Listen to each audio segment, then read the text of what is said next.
একটা বাস্তব কথা কি জানেন? এই পৃথিবীতে খারাপ কিছু কখনোই খারাপ মানুষের সাথে ঘটে না। ঘটে ভালো মানুষের সাথেই। যারা কোমল হৃদয়ের মানুষ, সরল মন, বেছে বেছে তাদের সাথে খারাপ কিছু ঘটে। পৃথিবী যত যন্ত্রণা, বঞ্চনা, দুঃখ, কষ্ট, বেদনা সবই কেবল ভালো এবং নরম মনের মানুষগুলোর জীবন থেকে হতাশা, একাকিত্ব আর নিঃসঙ্গতায় জীবন হয়ে ওঠে দুর্বিষহ। বারবার একইভাবে আঘাত পেতে পেতে বেঁচে থাকার ইচ্ছে তারা হারায়।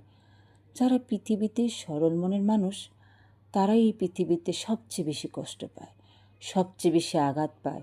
আপন মানুষ বা পর মানুষ, সবাই কেবল সবচেয়ে যে নরম স্বভাবের মানুষ তাকেই বেছে নেয়। নরম মনের মানুষ তাকেই ব্যবহার করে।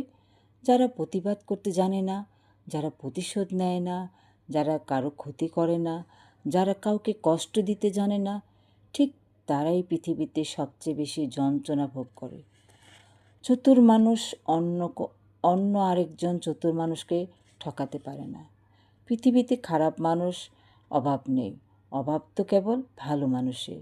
এই ভালো এবং সরল মানুষগুলো নির্মম পৃথিবীতে সবচেয়ে বেশি অপমান আর অপদস্থ হয়ে পড়ে, সবচেয়ে বেশি কষ্ট গ্রহণ করে আর সবচেয়ে বেশি অসুখী হয়।